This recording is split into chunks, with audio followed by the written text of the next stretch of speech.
Tanks head to Ukraine. Justice goes after Google. And the economy, well, it just keeps humming along, despite it all. This is Bloomberg Wall Street Week. I'm David Weston.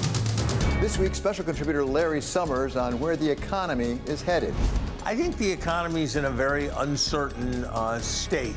There are favorable numbers and there are rather less favorable numbers. Accenture CEO Julie Sweet on CEOs having to adapt fast to just about everything. The level of disruption has increased 200% over the prior 5 years. And Olivier Blanchard of the Peterson Institute on why we shouldn't be so worried about all that debt.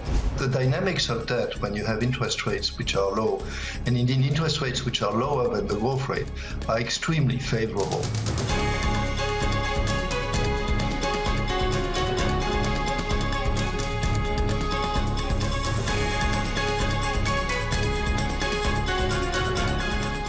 This week had a little bit of everything. The war in Ukraine took yet another turn as the United States and Germany stepped up big time in providing President Zelensky with those tanks that he'd been asking for. The expectation on the part of Russia is we're going to break up. We're not going to stay united. But we are fully, thoroughly, totally united. Attorney General Merrick Garland announced that the Department of Justice was going after Google for monopolizing a good part of the digital ad market. Google has engaged in exclusionary conduct to severely weaken, if not destroy, competition in the ad tech industry. And tech earnings got off to something of a rocky start, as Microsoft said its cloud business was not likely to grow quite as fast as Wall Street had hoped. It's all about the cloud. I mean, there's no other story here. It is the cloud. I think as we go deeper into the year, I think this concept of IT budgets are shrinking. Can Microsoft do more with less? Explaining why last week it announced it would be cutting 10,000 employees, though it did find a few $1 billion to invest in the company that brought us ChatGPT. It sounds like a lot of money, to be honest, but ChatGPT was valued recently at $30 billion. Now, whether or not that's the right valuation is for others to determine over time. But through it all, the U.S. economy just kept going, with the fourth quarter GDP surprisingly strong. Better than expected, 2.9%. That's down from 3.2% in the third quarter, but that is still a very good number. Equity markets not only made news this week. On Tuesday, the New York Stock Exchange was the news. Sources said someone left a backup system running all night long, leading to wild swings in over 250 stocks at the open. And the exchange had to cancel the erroneous trades. This does not happen. I was talking to people, they said that they haven't seen it. They couldn't count on one hand how many times an event like this has occurred. Despite that rocky start to the Tuesday session, equity markets overall had a really good week. The S&P 500 was up nearly 2.5%, the Nasdaq up 4.3%, while the bond market remained relatively stable as the yield on the 10-year ended the week just over 3.51%, having started at 3.48%. Here to unpack what we saw this week are Sharmin Mossavar-Rahmani, she's Goldman Sachs CIO for Wealth Management, and Lori Calvasina, she's head of U.S. equity strategy at RBC Capital Markets. So welcome to both of you for being back here on Wall Street Week. Good to see you. Lori, start with you. I would say at least the markets sort of liked this week. Why? So, look, I think that this earnings season has been, quite scary when it's been far off in the distance. But now that things are here, what I keep hearing from investors is that they didn't believe the lofty sell-side earnings expectations to begin with. I think earnings were already de-risked much more in investors' minds. I also think investors are seriously entertaining the idea that we may not have a recession after all. So I hear a lot of people in my meetings talk about the soft landing looks like it's probably going to happen. And then also, I think people are starting to sniff out the end of Fed hikes, and people are ready to turn a new chapter in this market. And so I think on balance, a big sigh of relief. So Sharmin, what about the Fed, which is tied into economic numbers? We got a lot of economic numbers on. And I looked at them, and some were positive, some were negative. I wasn't sure where they were pointing. What did the economic numbers tell us? From our perspective, for the whole next several months, we are going to get a mix of good numbers and then a mix of bad numbers. That's why in terms of our 2023 outlook, we have a range of 45 to 55% probability for a recession. And we're making the point that there is a lot of uncertainty out there. In fact, on the cover of our 2023 outlook, we have an image, and the outlook is called Caution, Fog Ahead. So the whole purpose is to say that outlook going forward is very foggy. And we need to make sure that clients don't sway too much from one side to the other. Don't become too optimistic and position yourself for huge upside in equities, but don't become too pessimistic and position yourself for incredible downside. So that makes it hard to know exactly where the Fed is heading next. How much of what Lori is talking about with the earnings expectations are tied into where the Fed is going, particularly on the discount rate? So our view is the Fed's going to be around 5 plus or minus. Generally, the Federal Reserve has actually not tightened to the full extent that the market has anticipated. So there's a bit of realization of that. When we're looking at the data, you get some data in terms of financial conditions tightening too much, and then next week you get different data with inflation or non-farm payroll numbers, and people worry about the Fed tightening too much. So we're going back and forth in that. But the biggest factor, I think, in driving earnings, as you mentioned, was that people's expectations were so negative based on the data from financial conditions, based on buy-side expectations. At one point, people were thinking we could have earnings down 25%. And earnings expectations have come down. But the most amazing thing now is with the earnings we've gotten this quarter so far, when we get misses, when companies actually miss, instead of, in fact, the market trading off, which it typically has, based on work from our colleagues in global investment research, the stocks go down 2.2%. This time, this cycle, they've actually gone up 1.5%. That's a huge spread. So it's to Lori's point that the market was so negative, too pessimistic on earnings. And on recession, 2/3 of forecasters thought we're going to have a recession. And that seems a lot less likely now. What do you think the percentage is? We have said 45 to 55%, and that's the whole point of our theme for the outlook. So, Lori, it was expected as we went into 23, earnings would be the big story as opposed to the discount rate. From your point of view, has the market fully discounted, or perhaps, as Sharmin suggests, over-discounted the takedown in the earnings rate? Well, I think one thing that's fascinating is that even those sell-side numbers, so the people, my colleagues in investment research, right, who cover stocks, even though their numbers are still too high, this is the fastest pace of earnings downgrades that we've actually seen since the financial crisis. And so I don't think people really understand how much work the sell-side community has been doing. They're still behind, but they've really just done a lot of work in getting those numbers down already. I mean, the other thing we see typically also is that when you have earnings downgrades in any given year, they're typically done by March or April. I've been talking a lot to investors about that recently, and I think investors, you know, they're trying to game it a little bit, right? They still think the numbers need to come down. They think we should bottom in March, but if you think we're going to bottom in March, well, go ahead and get positioned for that now. So there's a little bit of gamesmanship going on here as well. And where are you on the likelihood of recession that Sharmin was talking about? So I have the luxury of not being our economist, and I don't have to make that call, but I agree with my colleague Tom Porcelli when he says, you know, I don't know if we're actually going to call it a recession in the end. It might be something similar to 2015, 2016, where parts of the economy are in recession, but we technically skate by. It's not going to feel fun. It's going to kind of smell like a recession. Maybe it's not quite going to meet the technical definition. But either way, I think if that's what we get, we probably paid the price for that at the October low when we were down 25% from peak. So, Sharmin, you said 45 to 55% chance of recession. How important is it where it comes in the year? It's very important because if we get it sooner, the market would be discounting that, and at the end of 2023, the market will be looking to 2024 earnings. And so our base case is we're going to have actually reasonably attractive equity returns. For the whole year, we've expected about 13% is our base case. So somewhere around 4250 for the S&P 500. And so if we have an early recession, people won't care about it that much, and especially if it's going to be a mild recession. The main issue would be if the Fed actually becomes a bit too aggressive because of a handful of inflation numbers, would we actually see a recession towards the end of the year? And that would not be good for equity markets. Sharmin, it's at 4250 for the end of the year for the S&P 500. Where are you? So we're at 4,100. We're a little bit north of the consensus. We have said that some of our models are pointing us to around 4,500, 4,600. And that's not our base case, but we can see how you can get there. One model, for example, looks at how much multiples might expand if we see the 10-year end up around 3.5 and a couple cuts from the Fed at the end of the year. That gets us a little above 4,500. And we also talk a lot about how sentiment was so depressed at the end of last year. You typically see a 15, 16% return on a 12-month forward basis off of those kinds of levels. So I can see how you can get to a number above my 4,100. Okay, terrific discussion. Really appreciate it. I'm delighted to say Lori Calvasina and Sharmin Mossavar-Rahmani will stay with us as we hear what their clients are asking them about the markets. That's coming up next on Wall Street Week on Bloomberg.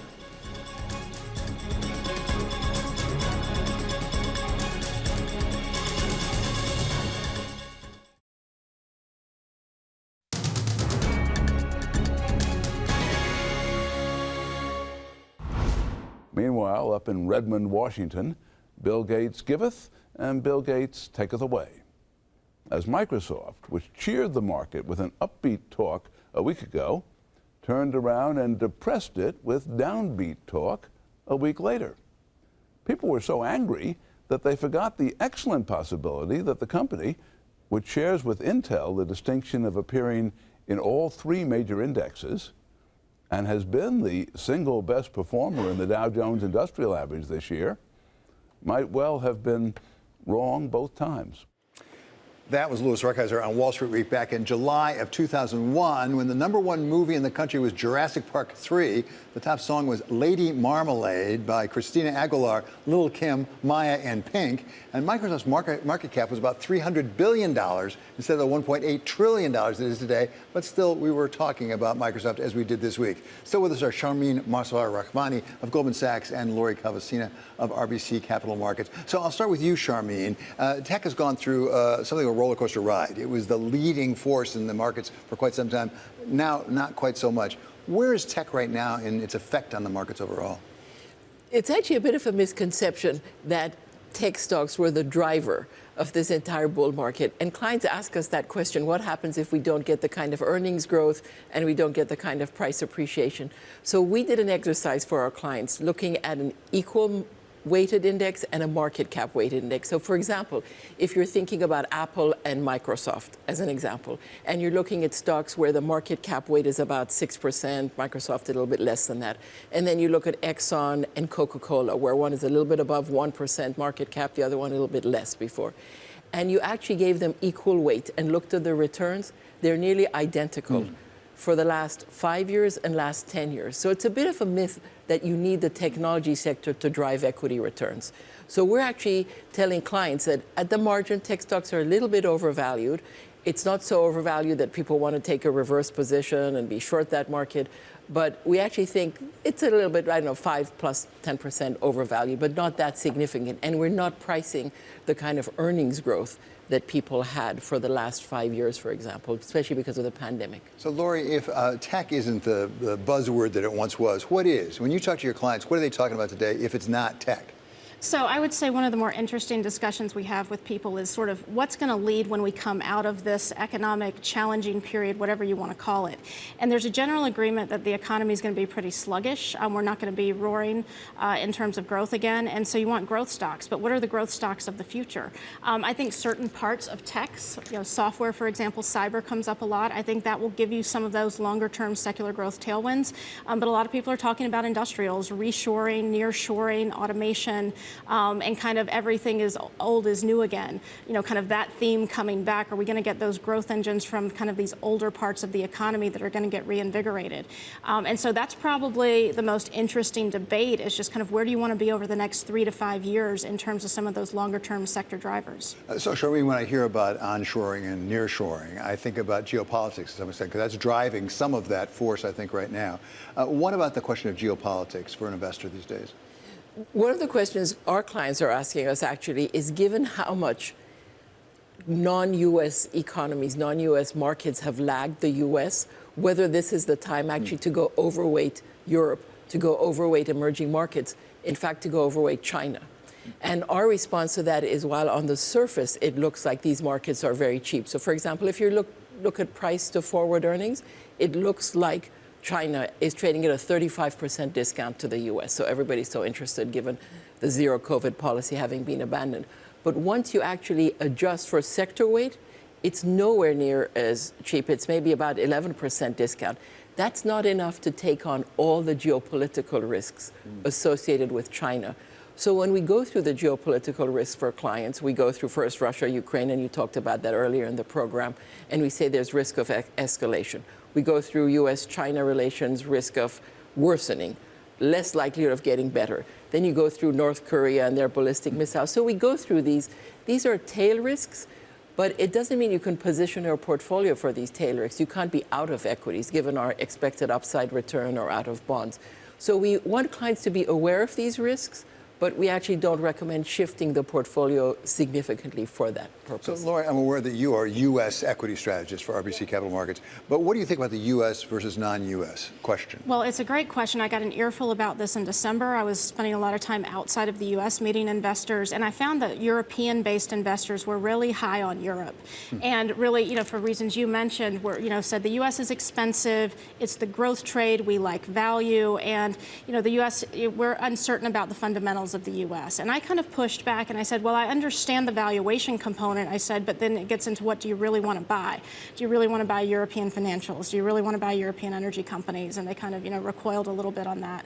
But I think the issue for me as well is, even though we do have a bit of uncertainty in the U.S., I do think the fundamental backdrop is still stronger here. When we look at what companies are saying about the China reopening, I think they think it's going to be a bit more complicated than investors have been assuming so far. So I've still been in the U.S. camp, but I certainly understand, the valuation concerns people have. Sharmin, I'm curious, do you see a certain chauvinism on the part of investors, whether they're in Europe or the United States? We tend to look close to home. Well, there's always a bit of a domestic bias. People know the companies very well. They're more comfortable. But our view of U.S. preeminence is not actually driven by the fact that we're all based in New York. It's actually a very international group. We have colleagues all over, 23 different nationalities in the team. So there's not that domestic chauvinistic bias. It's just that if you look across metrics, and for people who are interested, we recommend looking at our Outlook presentation, the report, because we show 16 different charts where U.S. is so much more dominant and preeminent relative to other parts of the world. Fascinating. Thank you so much to Lori Calvasina of RBC Capital Markets and Sharmin Mossavar-Rahmani of Goldman Sachs. Coming up, we're going to talk with former IMF chief economist Olivier Blanchard about his new book on fiscal policy under low rates. That's next on Wall Street Week on Bloomberg.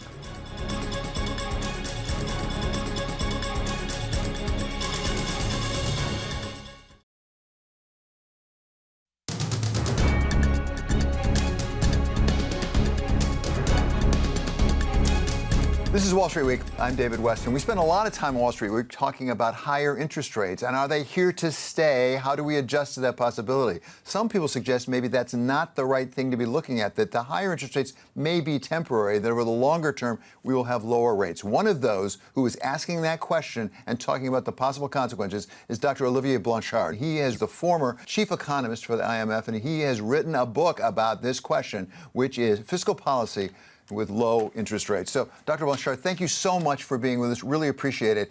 Why is it that you think we may be on a long-term cycle of low interest rates? We're continuing that cycle. We've seen it in the past, but you think it may continue into the future? Yes, I think what we're seeing is a blip due to the need to fight inflation. So for the moment, we're all obsessed with high rates, although they're not incredibly high, but they're higher than they were.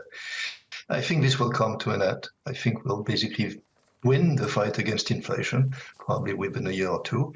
And then we'll go back to something a bit like where we were before COVID, before the inflation. And before the inflation, what had happened for the best of 35 years is that interest rates, what we call real interest rates corrected for inflation, had steadily declined in the US, in Europe, in Japan, everywhere in the world. And my sense is we're probably going to go back to something like this. I think the trend pre the inflation episode was a very strong trend. I see no particular reason for it reversing.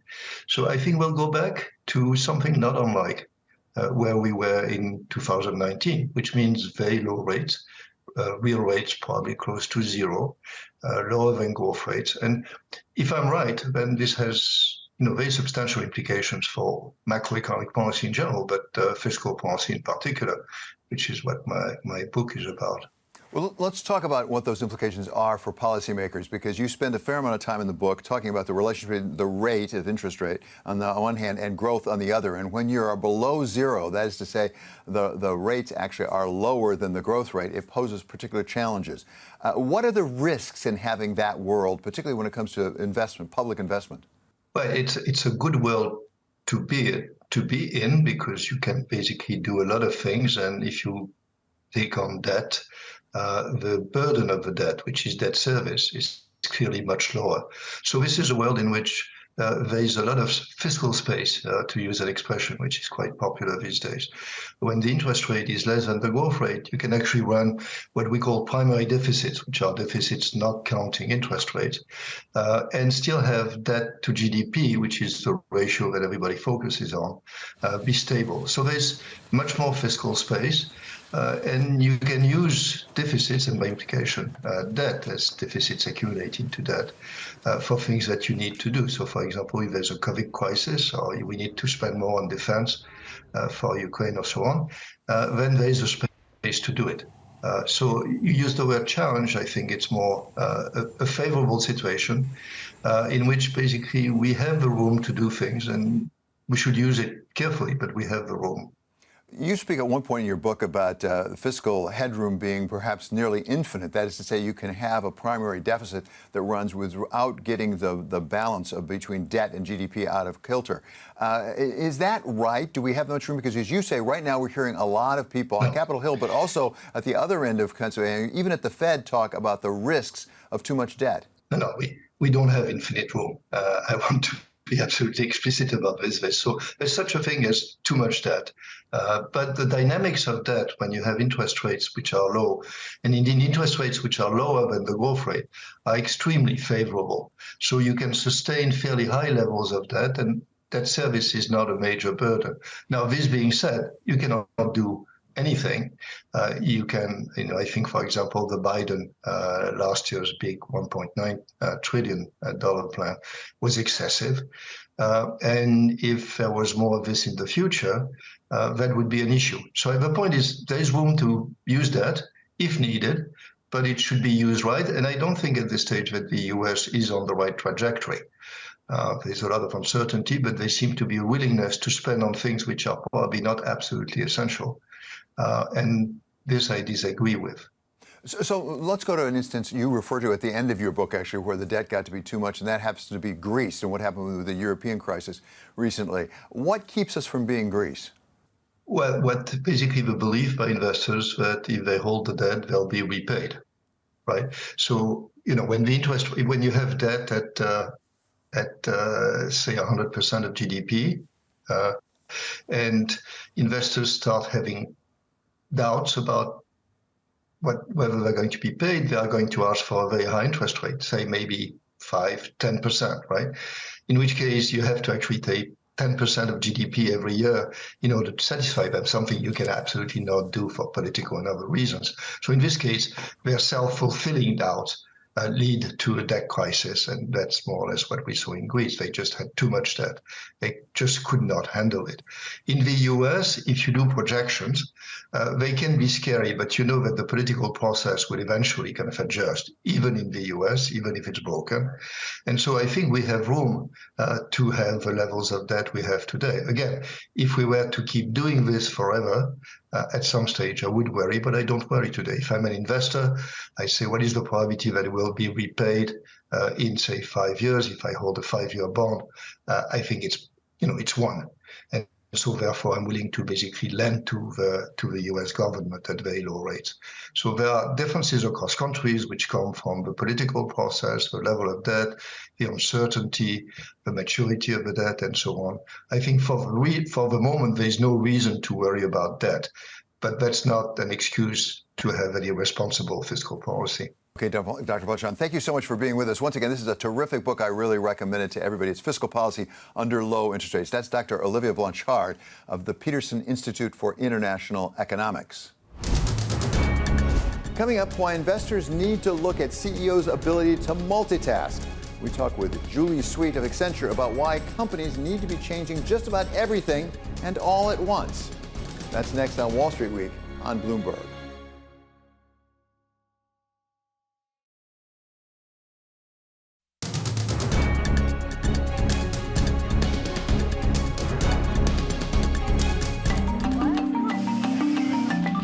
The times, they are a-changing. As global Wall Street gathered last week in Davos, one message was loud and clear.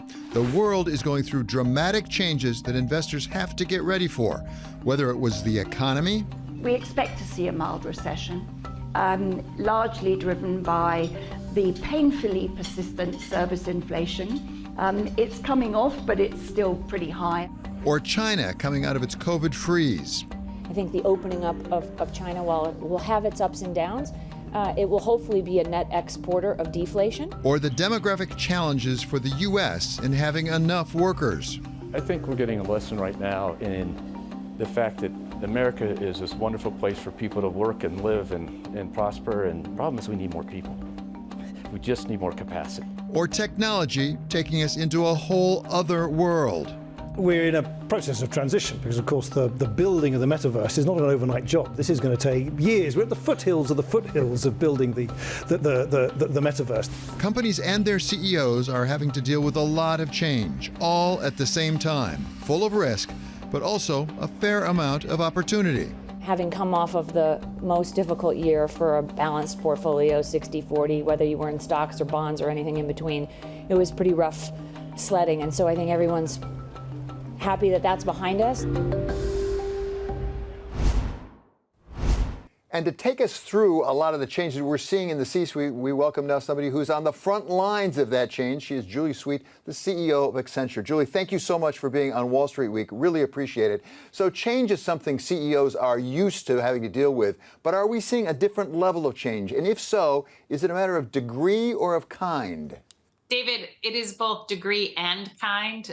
We just published our volatility index. And if you look at the last 5 years, the level of disruption has increased 200% over the prior 5 years, where that index showed disruption of only 5%. And in all cases, these are areas that are new. So you have CEOs, including myself, who have not governed and led through the kind of inflation and geopolitical disruption that we're experiencing today. So very different environment than the past. I also wonder if with the change and maybe less growth than we've seen before, geopolitics, as you say, but also is it a bit more, a less forgiving an environment, given the fact that interest rates now are on their way up rather tthan being near zero? I think about this environment as both having challenges and opportunities, because certainly if you are a capital intensive business used to low cost of capital, it's certainly challenging. And at the same time, what we're seeing CEOs do is really focus on how to get the right competitive advantage, whether that's cost structure, looking at more organic instead of inorganic strategies, and using the opportunity to really reinvent how they do things, including in areas of the business that are more capital intensive, say capital projects, for example, and how to use technology better. Oh, as far as you can tell, I'm sure it's a complicated answer. What are the causes of this difference in degree and in kind? Is it technological change? Is that driving it? Why is it that we're confronting more change than we have in the past? What I'd say is that, of course, there's a huge geopolitical piece of this, and before that, it was a health piece with the pandemic. And I think the big shift that you're seeing post-pandemic is that technology itself used to be the disruptor. That is what we talk about. Today, the power of technology has become the certainty, what you can count on. It's an enabler. And we like to talk about all strategies lead to technology. And you're seeing that with the most advanced companies who have embraced that they need to reinvent all parts of the enterprise using technology, data, and AI, and most importantly, new ways of working to leverage those technologies in order to build greater resilience, to find new paths for growth. So I'm really interested in the notion of having to change so many parts of the company at once. For example, with technology really permeating through the organization. I've certainly been in big companies where you need to focus on the finance, you need to focus on the legal, you need to focus on sales. But when you're changing everything at once, that's much more complex and much more fraught with peril, is it not? Well, David, actually, we've been seeing this trend toward what we call compressed transformation. It immediately happened post-pandemic because early in the pandemic, leaders saw an opportunity to double down on what they were doing around digital transformation. And those who were behind and grappling with the new environment, wanted to leapfrog. The shift now is seeing that compressed transformation not being reactive, but to be embraced as the strategy, rewriting the business textbooks about what it takes to actually succeed in the next decade. And that is what we do call this idea of being a total enterprise reinvention and being reinventor. And the point is that the greater risk is not embracing this as a new reality, as the new strategy, and thinking that you're in some kind of an environment where you can transform a lot and then you're done, because you need to think very differently about basic capabilities of your leadership team, how you build a culture of change. There are fundamental changes that happen when you say, I'm going to be a reinventor. As you deal with so many large corporations all around the world, as you look at that fundamental change, does it extend to things like the metaverse, things like artificial intelligence, things that we hear about? I'm not sure I fully understand what they are, certainly don't understand the ramifications, but does it extend that far for the very large, successful corporation? Well, I'd probably separate between the megatrends that are happening today, and we would call those three big ones being technology are the cloud, the move to the cloud, the use of AI. We all know that everyone's talking about that these days with ChatGPT, and the metaverse. So those are three megatrends that are going to drive the success of companies if they embrace them. And in fact, the metaverse, we think, is being one of the big forces of change. And why is that? Is because it is so different in the way you work. I would say that it's important to understand those megatrends, and then separately, which we can talk about more about, is the need at the top in terms of technology knowledge of leaders. It's fundamentally different than the days of old where it was enough to have basic understanding and do a digital safari. And I'm talking to a lot of CEOs now about how to close that gap, including with the work that we do with them. So, Julie, you have the advantage of both being the CEO of a very large, successful company and also dealing with these CEOs, as well as CFOs, CTOs, all the time. We at Wall Street Week address to some extent the role of the investor. How does the investor know? How do they discern which companies are up to this task that you're laying out and which ones are not? There's a few things that we're seeing in terms of trends is companies really talking about what their strategy is and the role that technology plays in it. I also think that a lot of investors, certainly ours do, talk to our leaders, a lot, and being able to see, how proficient and how natural is it for leaders to talk about technology and how they're filling in gaps. So, for example, we're working with a lot of companies around what we do in managed services so that we digitize faster, we provide talent, and the leading CEOs are now talking about that work they do with us as part of their own talent strategy, as a way that they're closing the gap in their technology, whether it's the fact that they haven't digitized fast enough or the fact that they need to access talent more quickly. And so really thinking about how do you articulate your technology strategy, and more importantly, the way that you're changing the way you work. And I think that's a good way for investors to be asking those questions as they're talking to companies, and to be looking for those explanations when they hear companies lay out their strategy. Julie, thank you so much for being back on Wall Street Week. It's always helpful to get your perspective. That is Julie Sweet. She is the CEO of Accenture. Coming up, we wrap up the week with special contributor Larry Summers of Harvard. This is Wall Street Week on Bloomberg.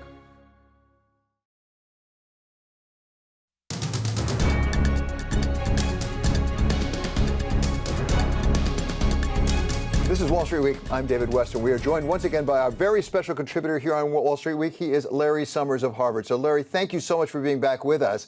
We had big numbers out this week on GDP. People got excited. It was a little higher than we thought, but there were some other numbers that maybe suggested softening the economy. I think that's right, David. The GDP number was looking pretty good, but if you looked at how much of it was inventories, you looked at the internals of it, it looked less strong. And then we got a number this morning on personal spending that was softer than people were expecting. I think the economy's in a very uncertain state. There are favorable numbers and there are rather less favorable numbers. And that's certainly going to complicate the decision-making and the signaling coming into the next Fed meeting. Well, and that is, of course, as you know well, it's going to be next Tuesday and Wednesday. We hear what they decide on Wednesday. So what do those uncertain numbers tell the Fed? What should it do next Wednesday? My advice to the Fed, which I think is consistent with the path they're on, is to maintain maximum flexibility in an economy where things could go either way.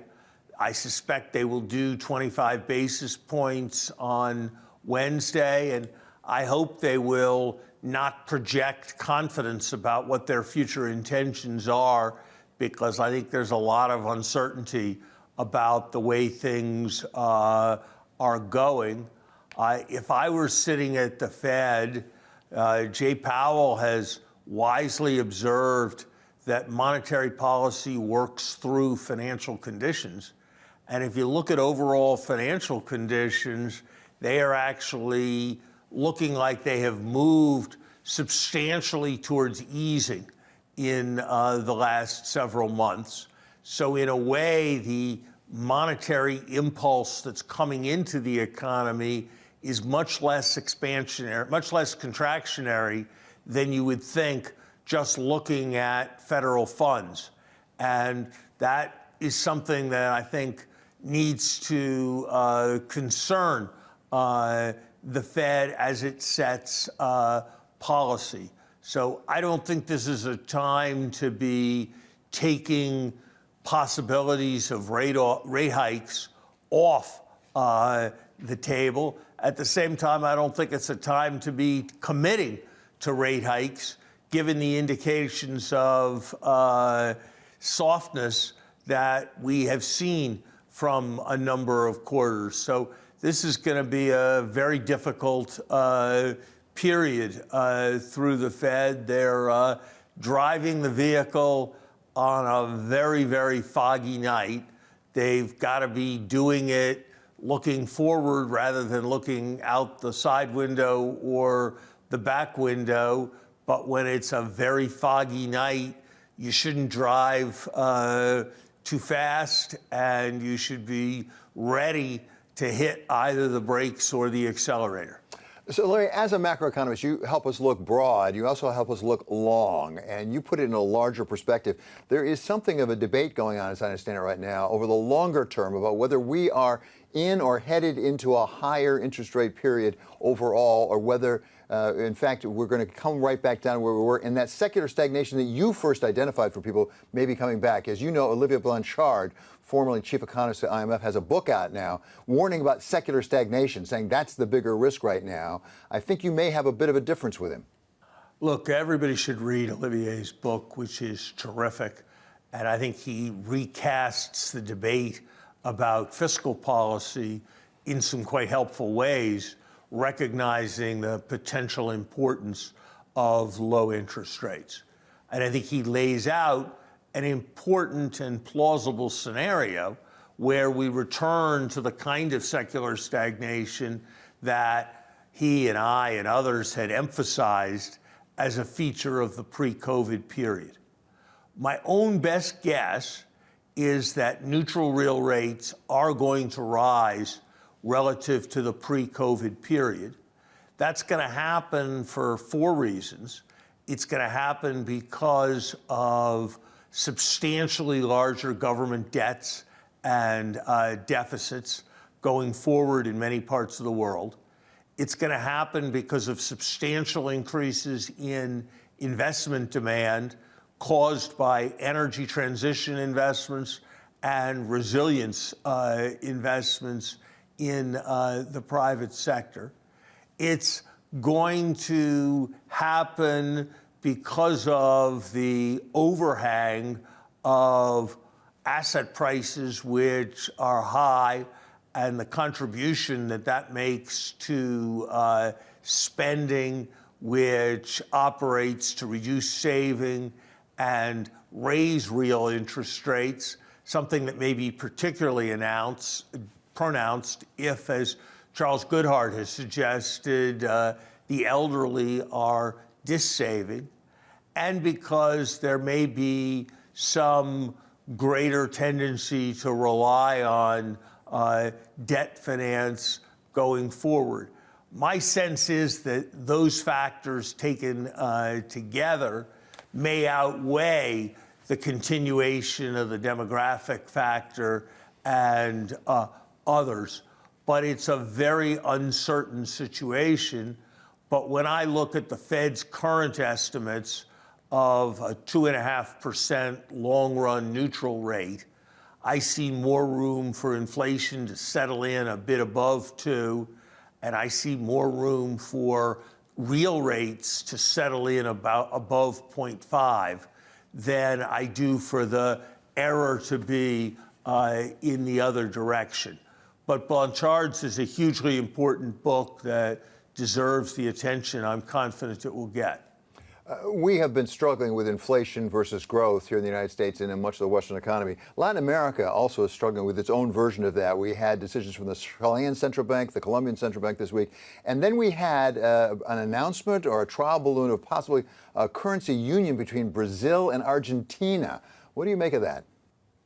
If that was a trial balloon, it needs a needle to pop it.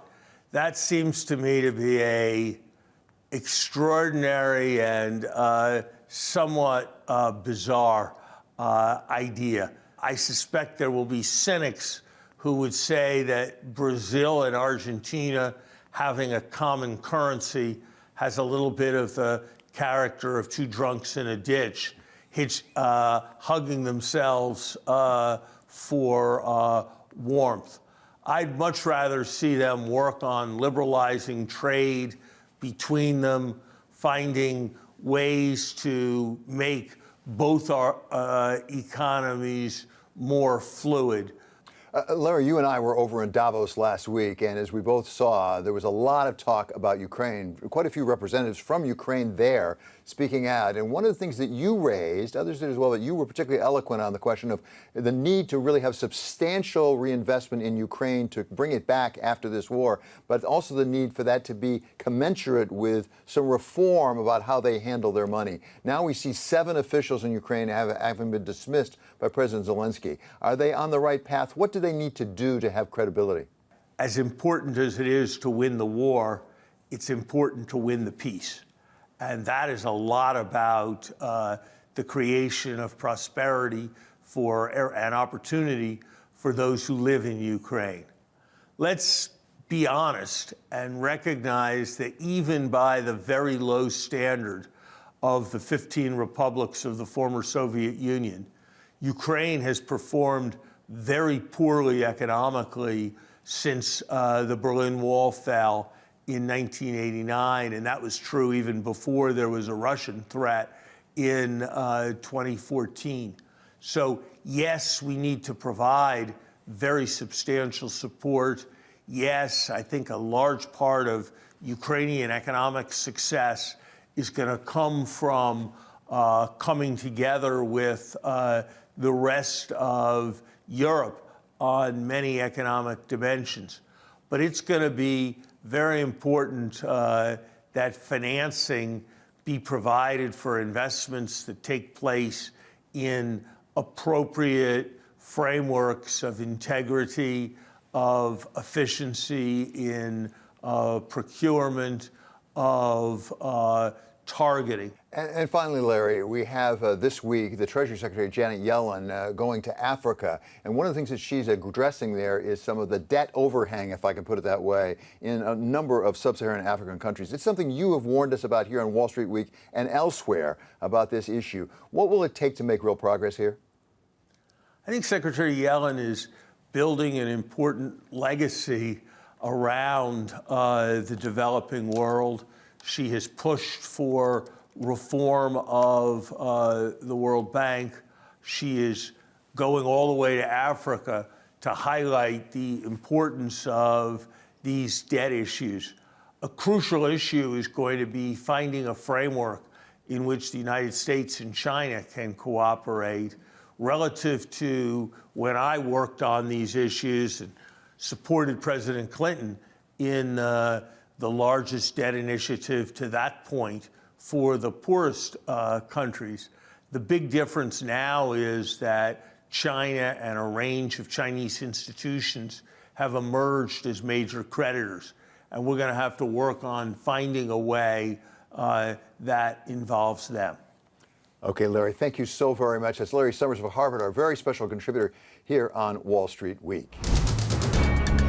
Coming up, the biggest change in cars since the Model T and why they may not be just cars at all. That's next on Wall Street Week on Bloomberg.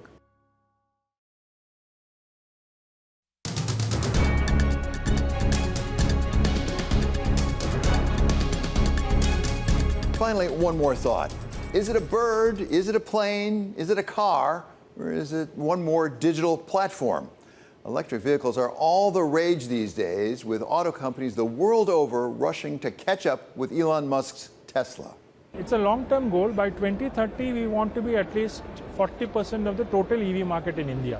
That's our long-term goal. And the U.S. government is giving its own push, with President Biden converting the entire fleet of government vehicles to electricity. The federal government also owns an enormous fleet of vehicles, which we're going to replace with clean electric vehicles made right here in America. But it's not just whether your next car will run on gas or on electricity that may be at stake.